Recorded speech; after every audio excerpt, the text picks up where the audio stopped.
शुरू करते हैं अब। तो कल की जो क्वेश्चन की स्पीड थी कहाँ तक हुए थे, कर लो 21, तो अब 21 से आगे 22 से शुरू करते हैं। हाँ निकाल लीजिए सीट अब। 23 से शुरू होगा।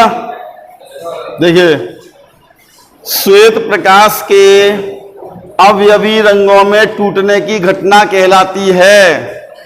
तीसरा डिस्पर्जन, डिस्पर्जन अर्थात वर्ण विक्षेपण। 24 कौन से 3 रंग मिलकर श्वेत प्रकाश बनाते हैं? लाल, हरा और नीला। तो दूसरा ऑप्शन सही है। 25वां यदि एक वस्तु उत्तल लेंस के फोकस और प्रकाशीय केंद्र के बीच स्थित है तो प्रतिबिंब होगा आभासी, बराबर, सीधा। 25 का चौथा यदि हरे प्रकाश पर नीला प्रकाश पड़े तो उत्पन्न रंग होगा। तो हरा और नीला मिलकर क्या बनाते हैं? नहीं, हरा और नीला, मैजेंटा तो लाल और नीला मिलकर बनाते हैं। देखिए श्यान सही है, यानी जिसे कहते हैं मोरपंखी नीला, मोरपंखी नीला तो श्यान कलर।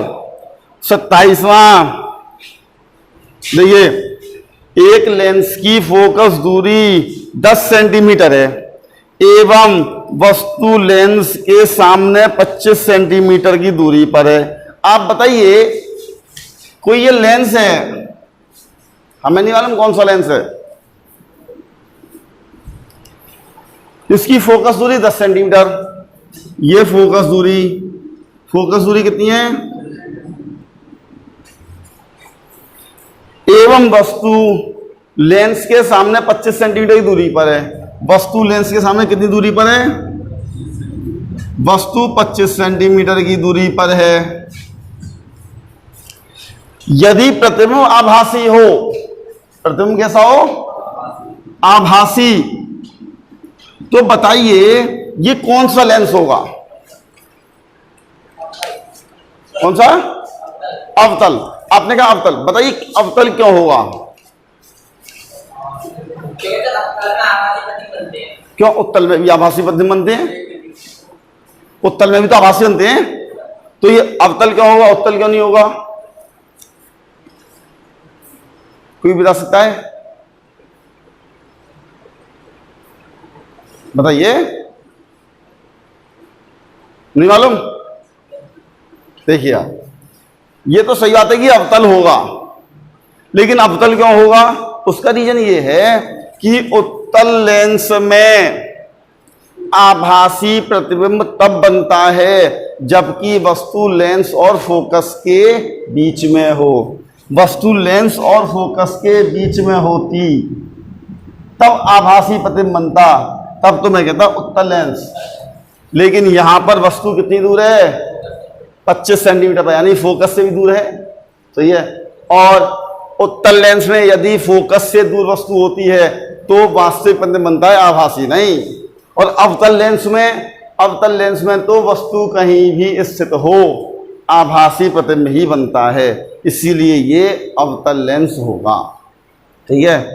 अगला, यदि एक दर्पण की फोकस दूरी -20 सेंटीमीटर है तो यह है अवतल दर्पण। अवतल दर्पण की फोकस दूरी माइनस में ली जाती है। अगला, आभासी एवं सीधा प्रतिबिंब बनने में दर्पण का आवर्धन होता है धनात्मक, क्योंकि आभासी प्रतिबिंब बन रहा है। आभासी प्रतिबिंब मैंने लिखवाया है, आभासी प्रतिबिंब के लिए आवर्धन सदैव धनात्मक होता है और वास्तविक के लिए ऋणात्मक होता है। अगला, वास्तविक एवं उल्टा प्रतिबिंब बनाने में दर्पण का आवर्धन कितना होगा? तो ऋणात्मक। तो वास्तविक बनना है तो आवर्धन कैसा होगा? ऋणात्मक, सही है। अगला, वस्तु दूरी एवं प्रतिबिंब दूरी के व्युत्क्रमों का योग किसके बराबर होता है? ये बताइएगा। वस्तु की दूरी, हम कह रहे हैं वस्तु की दूरी का व्युत्क्रम, मतलब 1/u एवं प्रतिबिंब दूरी के व्युत्क्रम 1/v प्रतिबिंब दूरी और उसके व्युत्क्रम का योग किसके बराबर होता है? फोकस दूरी के व्युत्क्रम के बराबर। फोकस दूरी के बराबर नहीं, फोकस दूरी के व्युत्क्रम के बराबर। तो आंसर होगा फोकस दूरी के व्युत्क्रम के। तो क्या ऋणात्मक, ऋणात्मक, यही तो मैं कह रहा हूं। ये तो सब मैंने लिखवा रखा है भाई, सब जो अभी लिखवाया है उसमें सब लिखा है कि वास्तविक प्रतिबिंब के लिए आवर्धन ऋणात्मक, आभासी प्रतिबिंब के लिए आवर्धन धनात्मक होता है। सही है क्या?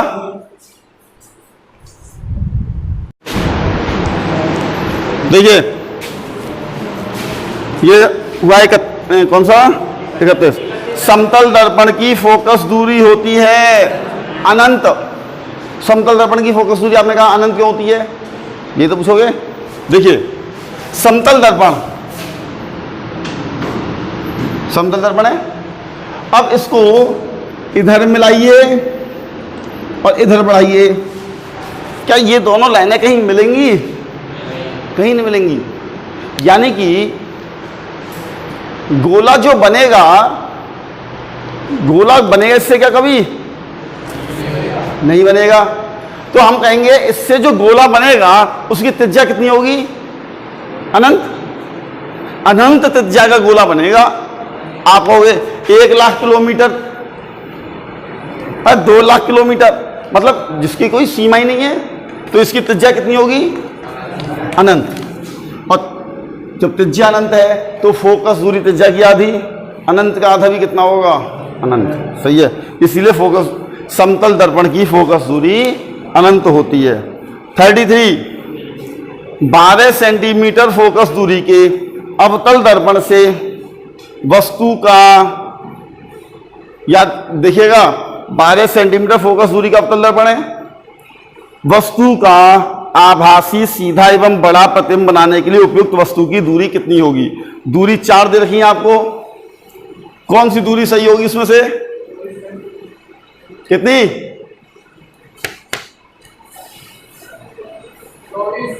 24।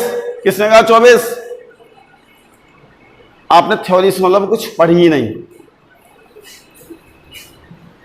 आप बताइए, यदि पढ़ी है तो आप एक क्वेश्चन का जवाब दीजिए। अवतल दर्पण में, अवतल दर्पण है, ये दर्पण है, अवतल दर्पण में आभासी प्रतिबिंब कब बनता है? अनंत पर होती है ना, तो फोकस बनता है।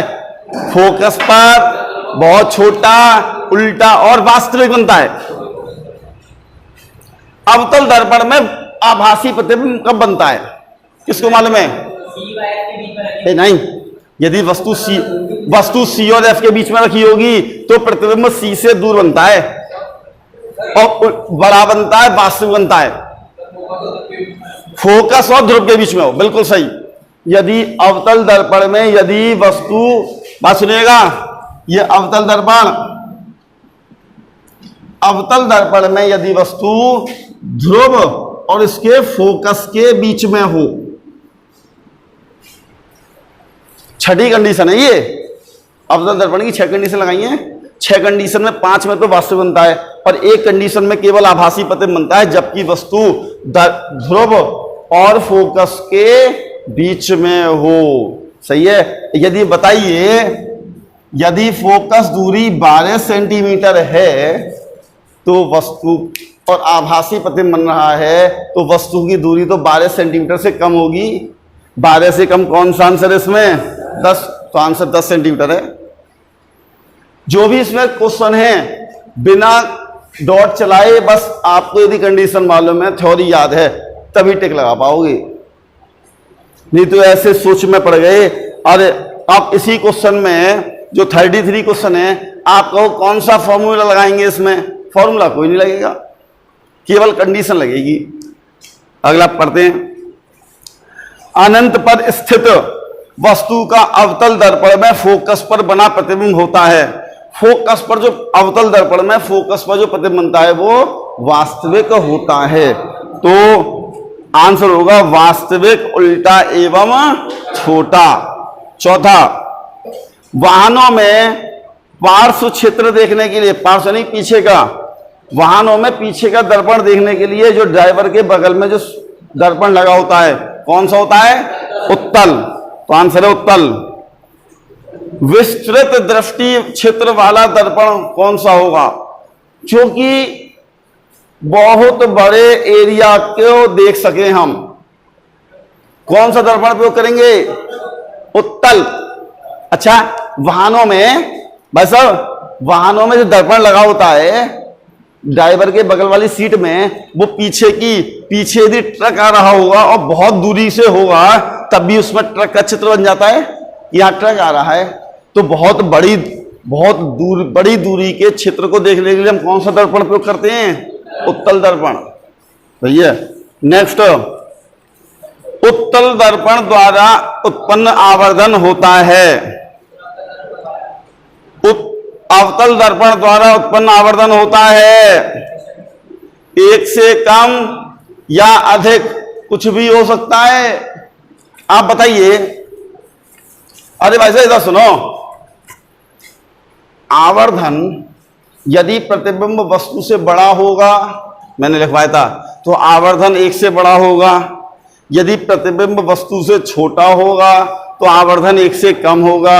अवतल दर्पण में प्रतिबिंब वस्तु से छोटा भी हो सकता है और बड़ा भी हो सकता है, इसलिए आवर्धन 1 से कम भी हो सकता है और 1 से अधिक भी हो सकता है।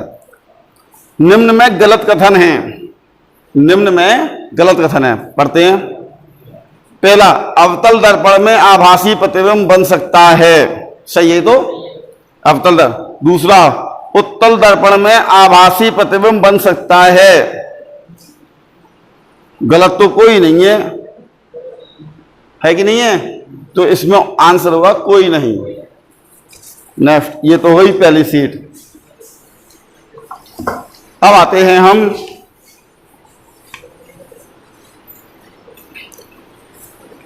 क्यों भाई 38 क्वेश्चन हो गए, 38, 39। सर्च लाइट में प्रयुक्त दर्पण होता है अवतल दर्पण। सर्च लाइट क्या होती है मालूम है? अरे किसी वस्तु को ढूंढने के लिए, सही है। अवतल दर्पण करता क्या है?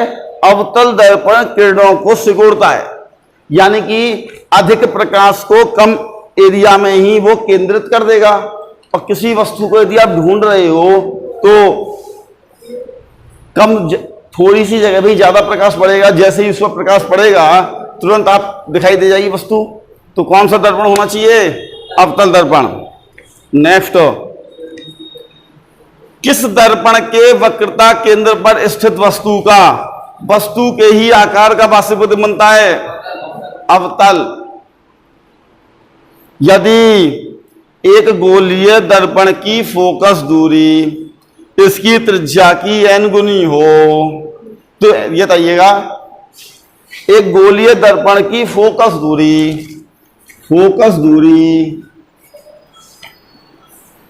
इसकी त्रिज्या की n गुनी हो, त्रिज्या r मान लेते हैं, और n गुनी हो, तो n का मान क्या होगा? इन्होंने n का मान पूछा है और हमें मालूम है कि फोकस दूरी वक्रता त्रिज्या की आधी होती है। तो यहां पर f बराबर r/2 बराबर nr, r से r कट गया तो n बराबर 1/2 0.5। n का मान कितना आ गया? 0.5। तो इसमें कोई आंसर नहीं है तो हम कहेंगे नन। हाँ बोलिए कहाँ समझ नहीं आया? नहीं आया तो अरे पूछो तो सही, मैं दोबारा बता दूंगा। हाँ, अब क्वेश्चन जो पढ़ो आप, क्वेश्चन क्या कह रहा है?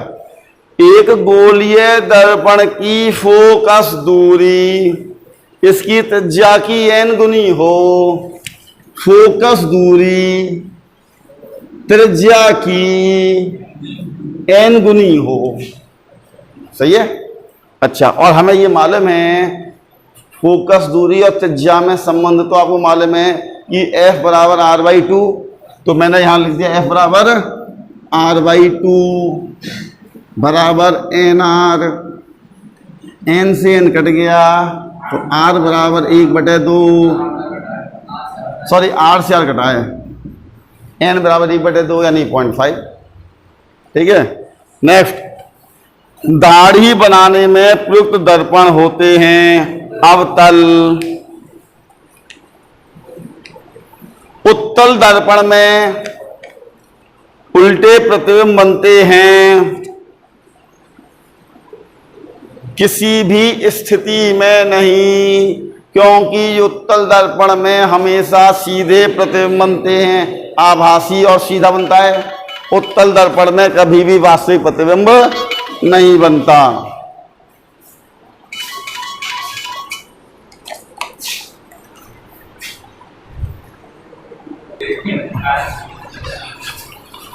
कौन सा क्वेश्चन हुआ?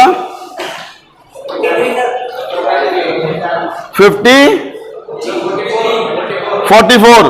देखिए, आवर्धन का मात्रक होता है कोई नहीं, आवर्धन का कोई मात्रक नहीं होता। 44, प्रतिबिंब एवं वस्तु के आकार का अनुपात कहलाता है। देखिए, प्रतिबिंब एवं वस्तु के आकार का अनुपात कहलाता है आवर्धन। तो आवर्धन तो यहां कहीं है नहीं, तो आंसर होगा कोई नहीं। अच्छा, परावर्तन के नियम किसके लिए सत्य हैं? तो परावर्तन का नियम दर्पण के लिए सत्य है, चाहे वो समतल हो या अवतल हो या उत्तल हो, तो सभी परावर्तक सतह के लिए सत्य हैं। आभासी प्रतिबिंब वह होता है जो कभी पर्दे पर नहीं लिया जा सके, तो आंसर हुआ इसका दूसरा। जब वस्तु 48, जब वस्तु अवतल दर्पण के फोकस एवं ध्रुव के बीच स्थित हो तो बना प्रतिबिंब होता है। वास्तविक, गलत हो गया, अवतल दर्पण के फोकस एवं ध्रुव के बीच हो तो आभासी, सीधा एवं बड़ा। अच्छा, दर्पण के ध्रुव एवं वक्रता केंद्र को जोड़ने वाली रेखा कहलाती है मुख्य अक्ष। मुख्य अक्ष बोलिए या फिर प्रधान अक्ष, प्रधान अक्ष नहीं, अक्ष, प्रधान अक्ष। अच्छा, 50वां क्वेश्चन, सूक्ष्म। अरे भाई, आपके पास सीट नहीं है भाई, क्या कहां रह गई? अरे भाई देखो, सूक्ष्म एवं आभासी प्रतिबिंब बनाने के क्रम में, देखिए सूक्ष्म प्रतिबिंब सूक्ष्म बनाना है और आभासी, सूक्ष्म और आभासी बनाने के क्रम में वस्तु किस दर्पण के सामने कहीं भी रखी जा सकती है? तो उत्तल दर्पण के सामने। उत्तल दर्पण के सामने आप वस्तु को कहीं भी रख दो, हमेशा आभासी प्रतिबिंब बनेगा। बात सही है। अगला, जब वस्तु अनंत पर स्थित हो तो अवतल दर्पण द्वारा बना प्रतिबिंब होगा।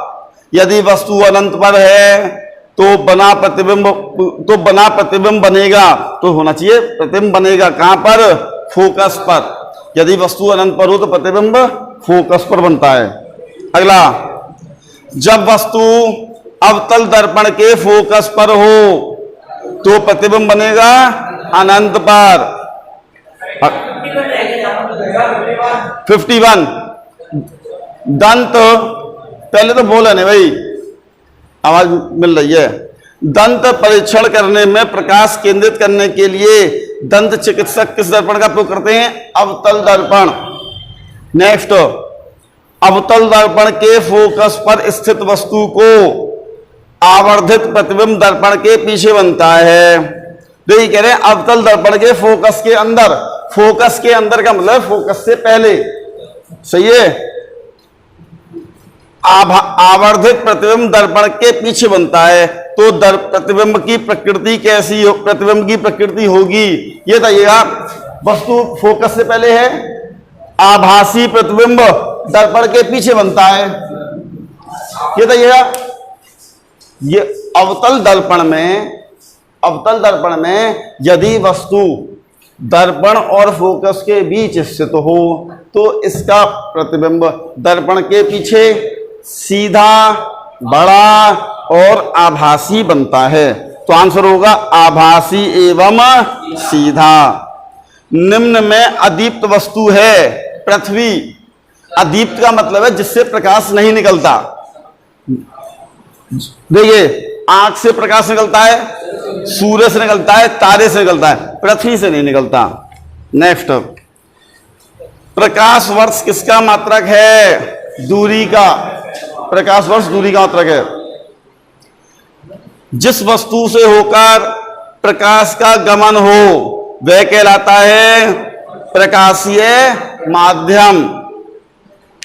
अच्छा, जिस वस्तु से होकर अधिकतम प्रकाश का गमन हो वह कहलाती है पारदर्शक वस्तु।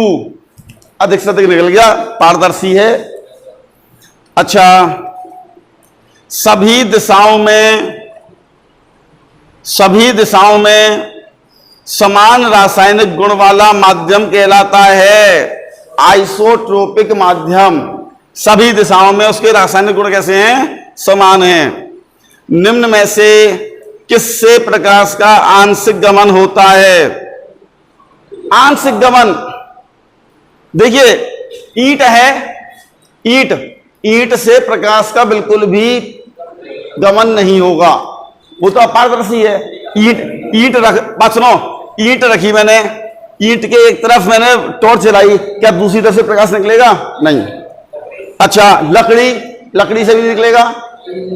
अच्छा, ये कह रहे हैं आंशिक गमन होता है, यानी कि थोड़ा बहुत प्रकाश निकलता है। तेल, ये कागज, यदि कागज तेल से भीग जाए, आप इधर टॉर्च जलाओ तो थोड़ा बहुत प्रकाश इधर निकलेगा। सही है, तो आंसर है इसका तेलीय कागज। समांग माध्यम में प्रकाश के गमन पथ को कहते हैं प्रकाश किरण।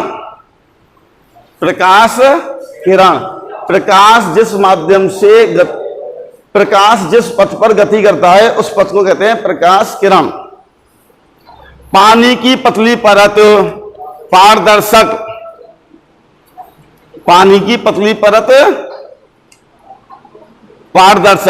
परंतु पानी की मोटी परत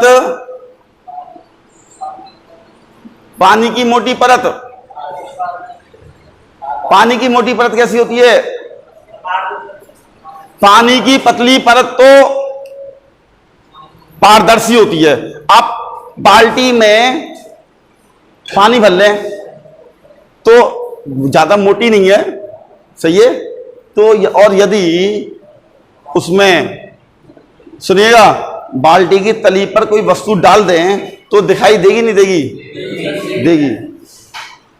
सही है, आपने कहा देगी। लेकिन नदी में डाल दें, क्या वो आपको नदी की तली दिखाई देती है? एक काम करना, गेट खोल देना, दीपक आए होंगे। हाँ, पानी के देखे तो पानी की पतली परत तो पारदर्शक होती है, परंतु पानी की मोटी परत अपारदर्शी की तरह काम करती है। अगला, परावर्तित प्रकाश की मात्रा किस पर निर्भर करती है? देखिए, वस्तु के पदार्थ की प्रकृति पर, यह भी सही है। सतह की प्रकृति पर, यह भी सही है। सतह कैसा है आपका, उस पर डिपेंड करेगी नहीं करेगी कि सतह चिकना है, खुरदुरा है। सही है। आगे अगला, सतह के समतलीय होने पर, इस पर भी निर्भर करेगी। तो आंसर होगा उपयुक्त सभी पर। हवा दृश्य नहीं होता है, ये समझ नहीं आ रहा भाई, इसका क्वेश्चन का मतलब नहीं समझ आया। मैं सिर्फ 64 को छोड़ रहा हूं। 65, वास्तविक प्रतिबिंब तब बनता है जब 2 या 2 से अधिक परावर्तित किरणें मिलती हुई प्रतीत, जब 2 या 2 से अधिक परावर्तित किरणें मिलती हैं। देखिए, वास्तविक प्रतिबिंब के लिए 2 या 2 से अधिक परावर्तित किरणें मिलती हैं। आभासी प्रतिबिंब के लिए 2 या 2 से अधिक परावर्तित किरणें मिलती हुई। नेक्स्ट, समतल अरे सुनो भाई, समतल दर्पण में चेहरे का प्रतिबिंब होता है। समतल, ये बताइए, जब हम समतल दर्पण में हम अपना चेहरा देखते हैं तो आभासी होता है और बराबर होता है। समतल दर्पण से बना प्रतिबिंब साइज में बराबर होता है। तो ये पहला कह रहे हैं वास्तविक, गलत है। आवर्धित, ये भी गलत है। आवर्धित मतलब बड़ा, छोटा, ये भी गलत है। उपयुक्त सभी, ये भी गलत है। यानी इसमें से कोई ऑप्शन नहीं मिल रहा, कोई ऑप्शन सही नहीं है इसमें से। तो समतल ये होना चाहिए था, बात सुनो, जहां आवर्धित लिखा है ना वहां होना चाहिए था आभासी, तब तो सही होता। या कहीं ये होता बराबर तो सही होता। नेक्स्ट, समतल दर्पण में बने प्रतिबिंब की प्रकृति होती है। सुनिएगा, समतल दर्पण में हम जो प्रतिबिंब देखते हैं, समतल दर्पण में आभासी होता है, सीधा होता है, समान आकार का होता है। लेकिन देखिएगा, लेकिन समतल दर्पण में हमारा जो लेफ्ट होता है वो राइट हो जाता है और जो राइट होता है वो लेफ्ट होता है। इसे कहते हैं पार्श्व परावर्तन। कौन सा परावर्तन? पार्श्व परावर्तन। तो यहां पर समतल दर्पण में बने प्रतिबिंब की प्रकृति होती है। पहला कह रहे हैं आभासी एवं सीधा, सही है। दूसरा, वस्तु के समान आकार का, ये भी सही है। पार्श्व परावर्तन, ये भी सही है। चौथा, उपयुक्त सभी, सही है। तो इसका आंसर होगा उपयुक्त सभी। समतल दर्पण द्वारा पार्श्व परिवर्तन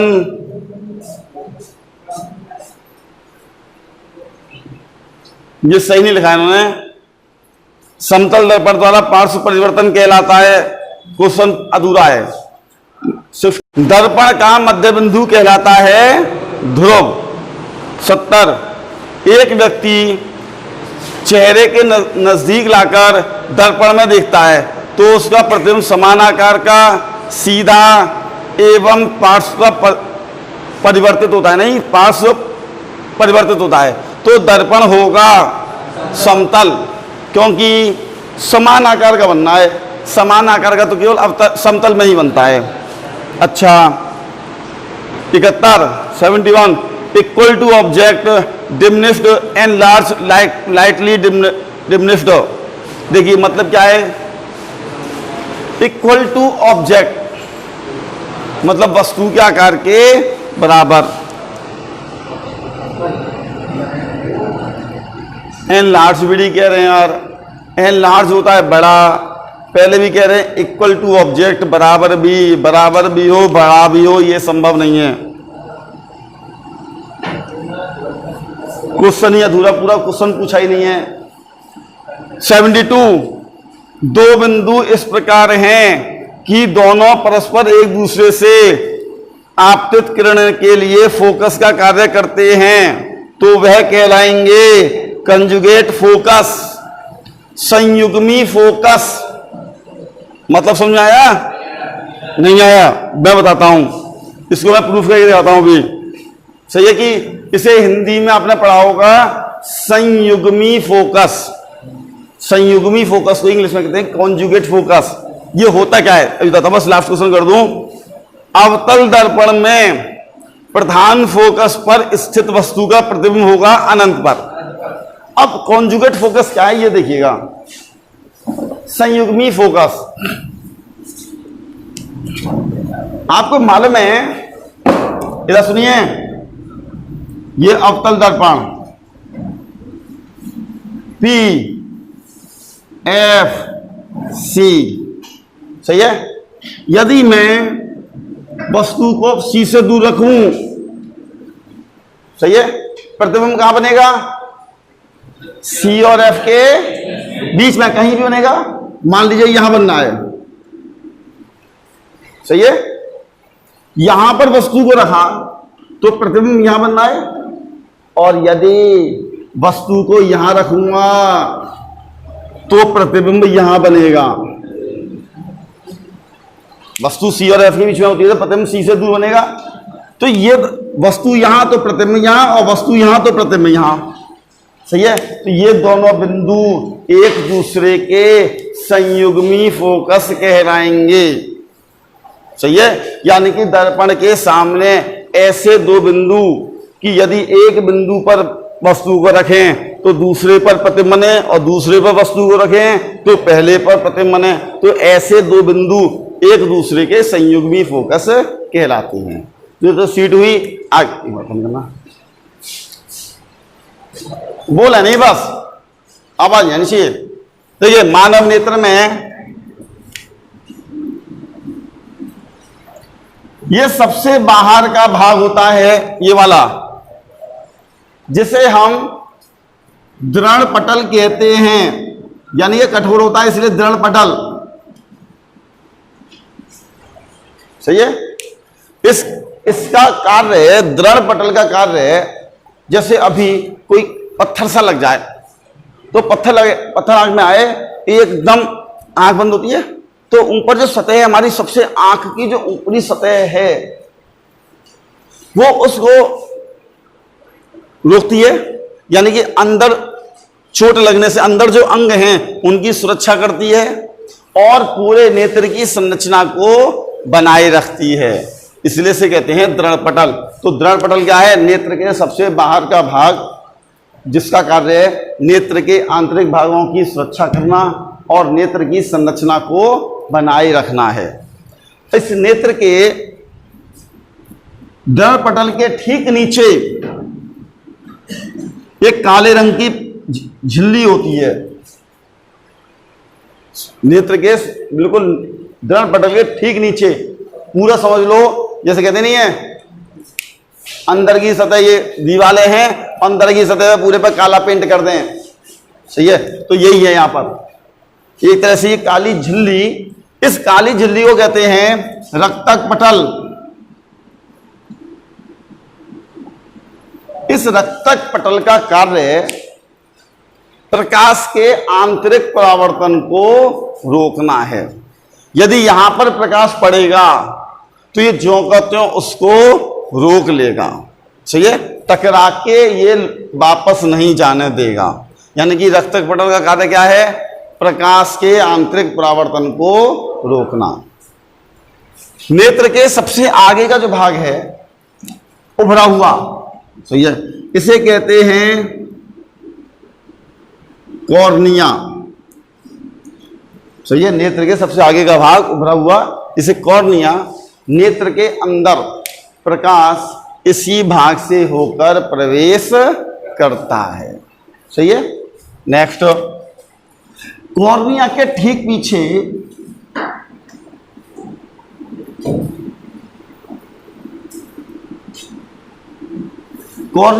पीछे एक काले रंग का अपारदर्शी पर्दा होगा, सही है। इस पर्दे को आइरिस या नेत्र तारा कहते हैं, सही है, या पारदर्शी पर्दा। इस में एक गोल छिद्र होगा, ये जो छिद्र है, सही है, इस छिद्र को कहते हैं हम पुतली। ये साइड पोज है नेत्र का, जो सामने से दिखाई दे रही है वो नेत्र नहीं है, नेत्र के अंदर का साइड पोज। यदि आप फ्रंट का कहोगे कि हम जो देखते हैं फ्रंट पोज तो ये होगा नेत्र का, जो हम लोग देखते हैं ये है। यदि आप गौर से देखें किसी की आंख में तो बीच में इस तरह का दिखाई देता है, इस तरह का ही तो होता है, तो बीच में ये जो, यदि आप गौर से देखें तो ये जो काले रंग का पर्दा है आंख के बीच में, सही है, ये जो काले रंग का पर्दा है ये है आइरिस, और उसके बीच में आप गौर से देखें तो उस काले के बीच में भी एक गोल गोल दिखाई दे रहा है, गोल छिद्र। ये गोल छिद्र, इस गोल छिद्र को कहते हैं पुतली, और पुतली में फिट होता है लेंस, सही है। इस पुतली के ठीक पीछे होता है नेत्र लेंस, इसे क्या कहेंगे हम, नेत्र लेंस। नेत्र के सबसे अंदर की ओर, नेत्र के सबसे अंदर की ओर यहां पर प्रकाश तंत्रिकाओं की एक फिल्म, फिल्म का मतलब झिल्ली, सही है, ऐसी झिल्ली कि जब इस पर प्रकाश पड़ेगा तो जिस वस्तु से प्रकाश आ रहा है उस वस्तु का प्रतिबिंब बनेगा। जैसे टीवी की स्क्रीन है, टीवी स्क्रीन, जब टीवी की स्क्रीन जो होती है ये भी तो एक तरह से प्रकाश तंत्रिकाओं की फिल्म है, सही है, कि जब उस पर प्रकाश पड़ता है उस टीवी स्क्रीन पर तो उस चित्र बन जाते हैं। तो इसी तरह से हमारे नेत्र के अंदर भी ये जो झिल्ली है इस पर जब प्रकाश पड़ेगा तो उस वस्तु का प्रतिबिंब बन जाएगा, और इस झिल्ली को कहते हैं रेटिना, रेटिना, सही है। इस रेटिना के बीचों बीच पॉइंट जहां पर यदि प्रतिबिंब बनेगा तो सबसे अधिक स्पष्ट दिखाई देगा, इस पॉइंट को कहते हैं पीत बिंदु, तो ये इस पॉइंट को पीत बिंदु कहेंगे। इसके बाद नेत्र कोशिकाएं, हम किसी वस्तु को देखते हैं तो उसका संदेश हमारे मस्तिष्क पर जाता है। यदि हम कुछ दिन बाद आपको देखें, मान लो साल 2 साल बाद आपको देखें, तो अचानक माइंड में ऐसा तो कुछ लगेगा, यानी आपको मान लो आप ध्यान से उतर गए, तो माइंड से ध्यान से उतर गए और आपको अचानक हमने देखा तो ऐसा लगता है यार कहीं देखा हुआ है, माइंड में ऐसा सोचते ही सोचते, और फिर आप चले तो गए आप, लेकिन हमारे माइंड यार कहाँ देखा है, यार कहाँ देखा है, अच्छा माइंड में वही काम करता है। फिर माइंड में जो प्रोसेसिंग चलती है, जैसे कंप्यूटर में आप कुछ चीज को सर्च करते हैं तो प्रोसेसिंग नहीं चलती, तो पूरी जितनी भी मेमोरी है उसमें सर्चिंग चल रही है साहब, और जहां पर पकड़ में आता अच्छा ये रही है, इसी तरह सर्चिंग चल रही है, वो आपके मेमोरी में फीड है, सही है। जब मेमोरी में फीड है उसमें से कहीं पकड़ में आ गया, अच्छा यहाँ आपसे यहाँ पर देखा था, सही है। और हमारा जो दिमाग है, हमारा दिमाग, इसमें भी तो मेमोरी है इसकी, लेकिन इसकी खास बात है कि ऑटो डिलीट प्रोसेस में रहता है। ऑटो डिलीट कि आज आपको देखा है तो कल नहीं भूल जाएंगे, सही है। लेकिन कुछ समय के बाद जो पुरानी चीज़ें हैं वो दिमाग से अपने आप ही हटती रहती हैं, और जो यदि हम रिवीजन करते रहें या जो पढ़ते रहें वो चीज़ दिमाग में रहती हैं, सही है। लेकिन आपको अपने बचपन से लेके और अभी तक की कुछ मुख्य बातें तो याद होंगी, सब नहीं कह रहा। अब कोई ये पूछेगा कि आपने 1 महीने पहले कितने बजे खाना खाया था, ये याद होगा क्या? ये चीज, क्योंकि ये मुख्य बात नहीं है, ये नॉर्मल चीज है, सही है, तो उसको याद रखने की जरूरत भी नहीं है। लेकिन बचपन से लेके अभी तक की जो मुख्य बातें होंगी, मैंने ऐसा किया था तो मैं इस बात पर तब पिटा था, इस क्लास में टीचर ने मुझे तब पीटा था, इस क्लास में कोई फेल हुए होंगे तो इस सब्जेक्ट में फेल हुआ था, तो ये मुख्य बातें याद रहती है सबको बचपन से लेके अभी तक की। यानी कि हमारी माइंड की मेमोरी पावर कितनी है, तो माइंड में जो हमारी जो वो है हार्ड डिस्क है उसकी मेमोरी पावर है 1 लाख जीबी। 1 लाख जीबी। हम लोग जो आजकल फ़ोन खरीदते हैं 64 जीबी 256 जीबी, सही है, लेकिन माइंड में 1 लाख जीबी, और उस माइंड का आप अपने पूरे लाइफ में केवल 1% यूज करते हैं। 1% ज़्यादा कोई यूज करता ही नहीं है अपने दिमाग का। सही है। जो कुछ अलग टाइप के स्टूडेंट होते हैं, मतलब जो कुछ महापुरुष होते हैं, वो मैक्सिमम 3% तक अपना दिमाग का यूज करते हैं। और यदि आपने अपने दिमाग का 5% तक यूज कर लिया तब तो भगवान की श्रेणी में आ जाओगे। अरे ये बताओ, गौतम बुद्ध साहब, गौतम बुद्ध इंसान ही तो थे। अरे राजा के घर पैदा हुए तो कोई भगवान थोड़ी थे। तो राजा के घर पैदा हुए, साहब शादी वगैरह सब हुई, लेकिन उनको भगवान की श्रेणी में रखा गया, नहीं रखा गया? इसमें मतलब क्या, उन्होंने 5% तक अपना दिमाग यूज कर लिया था। कुछ है। अब जैसे डॉक्टर राजेंद्र प्रसाद थे, सही है, तो क्वेश्चन पेपर में आता था, साहब कोई से भी 10 प्रश्न कर दो, 12 क्वेश्चन आए, तो 12 क्वेश्चन में से लिखा कोई से भी 10 प्रश्न हल कीजिए। वो क्या करते मालूम है? 12 के 12 कर देते थे, ऊपर लिख देते थे कोई से भी 10 प्रश्न चेक कर लीजिए। कोई से 10 कर लो, आपकी इच्छा है, हमने तो 12 के 12 कर दिए। और कुछ ऐसे होते हैं, अरे कुछ ऐसे भी महापुरुष होते हैं कि भाई एक बार पढ़ लिया, बस पन्ने पलटते गए, पढ़ते गए और दिमाग में फीड हो गया, फिर उनसे दोबारा पूछो, जो का तो सुना देंगे। आपने पढ़ा भी होगा ऐसे लोग हैं। तो वो माइंड का विकास इतना हो चुका है कि वो हो गया, एक बार फोटो खिंचता जा रहा है माइंड में। सही है। तो ये हमारे दिमाग में भी, ये जो हम किसी भी वस्तु को देखते हैं तो उसका संदेश कहां पहुंचता है? मस्तिष्क पर। तो ये नेत्र कोशिकाएं हमारे नेत्र को छेद कर मस्तिष्क को जा रही हैं। जहां पर ये कोशिकाएं मस्तिष्क को छेदकर, नेत्र को छेदकर मस्तिष्क को जाती हैं, वहां पर यदि किसी वस्तु का प्रतिबिंब बने तो वह हमें दिखाई नहीं देता। इस बिंदु को कहते हैं अंध बिंदु। अंध बिंदु। सही है। अब कॉर्निया और नेत्र लेंस के बीच में एक द्रव भराव होता है। जब आप रोते हो, सही है, तो आंसू निकलते हैं, तो ये जो द्रव होता है, यह द्रव आंसू के रूप में निकल जाता है।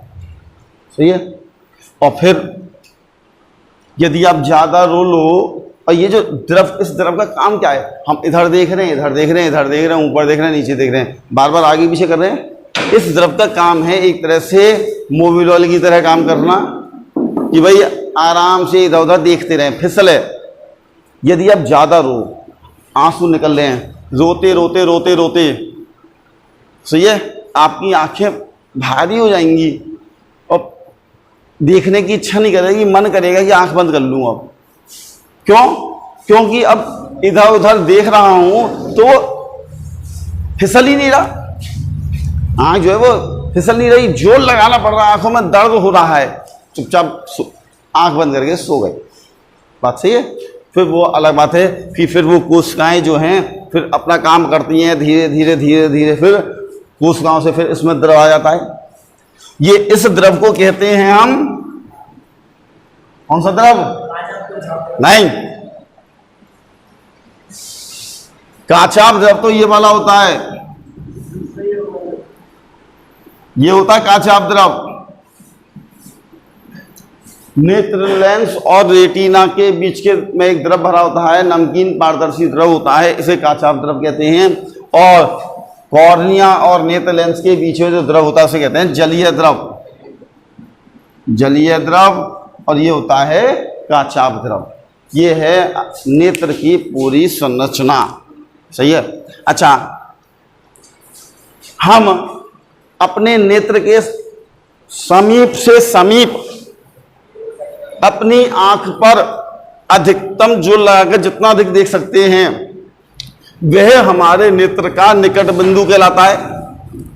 और स्वस्थ नेत्र के लिए ये जो इस निकट बिंदु होता है ये 25 सेंटीमीटर दूर होता है, 25 सेंटीमीटर दूर। और इसे कहते हैं स्पष्ट दृष्टि की न्यूनतम दूरी। और स्वस्थ नेत्र के लिए यदि नेत्र हमारी सही है तो हम कहां तक देख सकते हैं? अनंत तक। स्वस्थ नेत्र है तो हमारा जो हम दूर से दूर अनंत तक देख सकते हैं। तो स्वस्थ नेत्र के लिए दूर बिंदु कहां होता है? अनंत पर। बात सही है? अच्छा, यदि हमारा नेत्र सही है तो इसके बाद हमारे नेत्र में दो प्रकार की कोशिकाएं होती हैं।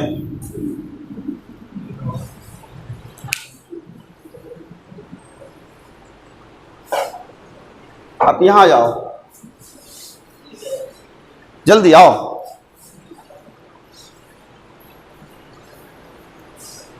सबसे आगे, हाँ, अब यहां आराम से बैठो।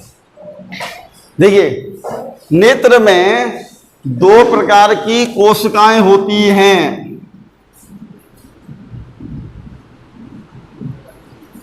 कौन कौन सी? नंबर 1 दंड कोशिकाएं, यानी कि डंडे के आकार की इस तरह से, ये दंड कोशिकाएं होती हैं। दूसरा शंकु कोशिकाएं, नाम है शंकु कोशिकाएं, अर्थात ये शंकु के आकार की होंगी इस तरह से। सही है? तो नेत्र में दो प्रकार की कोशिकाएं हैं, दंड कोशिकाएं और शंकु कोशिकाएं। सही है? दंड कोशिकाएं हमें देखने में सहायता प्रदान करती हैं, अर्थात हम दंड कोशिकाओं की सहायता से ही देखते हैं। दंड कोशिकाएं जितनी अधिक होंगी हमें देखने के लिए उतने ही कम प्रकाश की आवश्यकता होगी। दंड कोशिकाएं जितनी कम होंगी हमें देखने के लिए उतने ही अधिक प्रकाश की आवश्यकता होगी। अब तो दंड कोशिकाओं की सहायता से हम देखते हैं। अब यदि किसी व्यक्ति के नेत्र में दंड कोशिकाएं हैं ही नहीं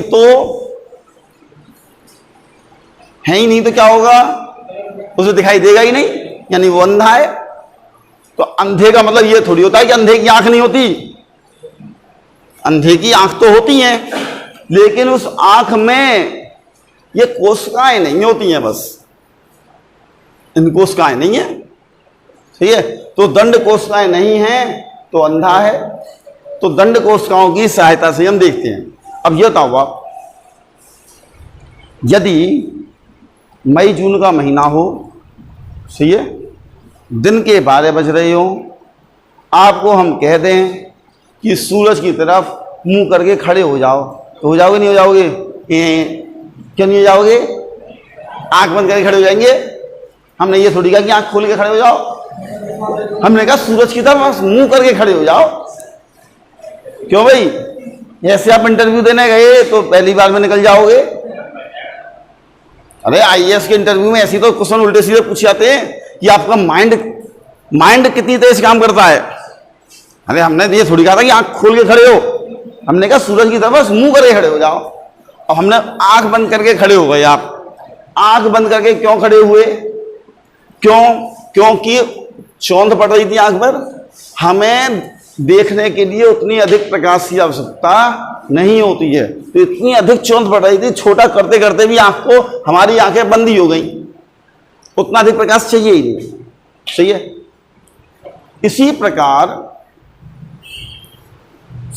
इसी प्रकार उल्लू देखा है आपने? उल्लू को यदि हम नॉर्मल प्रकाश में, दिन में, धूप में नहीं, नॉर्मल प्रकाश में भी उसको रखें तो उसकी आंखों पर चौंध पड़ती है। क्यों? क्योंकि उसकी आंख में दंड कोशिकाओं की संख्या बहुत ज्यादा होती है। हमारे नेत्र की अपेक्षा उसकी आंख में दंड कोशिकाओं की अपेक्षा संख्या बहुत ज्यादा है। और जब बहुत ज्यादा है तो उसको साधारण प्रकाश में भी चमक लग रही है। जब चौंध लग रही है तो उल्लू दिन के समय क्या कर लेगा? आंख बंद कर लेगा साहब। सही है? और अच्छा, आप सूरज की तरफ दिन में मुंह खड़े हो, आंख बंद करेगा तो कहीं गए सो रहा है? क्या सो रहे हो? सो थोड़ी रहे हो, आंखें बंद है। बात सही है। इसी तरह उल्लू को ले आओ यहां पर, तो दिन के समय भी वो बेचारा क्या करेगा, आंख खोलने की कोशिश करेगा कि इतनी चौंध पड़ेगी, बेचारा बंद कर लेगा। आप कहोगे उल्लू सो रहा है, सही है, तो उल्लू दिन में सोता है, यानी कि इसीलिए सुरक्षित जगह पर वो दिन के समय चला जाएगा। कहीं पर जहां भी उसका घोंसला होगा उसमें तो पक्के कोई दिन के समय, ये नहीं कि पेड़ की डाल पर बस आंख बंद करके बैठा है, दूसरा कोई आया मार मुर के खा गया, कोई किसी अपने घोंसले में वो दिन के समय बंद करके पड़ा रहेगा। जब रात होगी, हाँ अब सही है साहब, अब कम रोशनी हो गई तो उसकी आंख में, अब उल्लू को रात में देखो तो उल्लू से डर कम लगता है, उसकी आंख से ज्यादा लगता है, ऐसा लगता है उसकी आंख में बल्ब जल रहे हैं।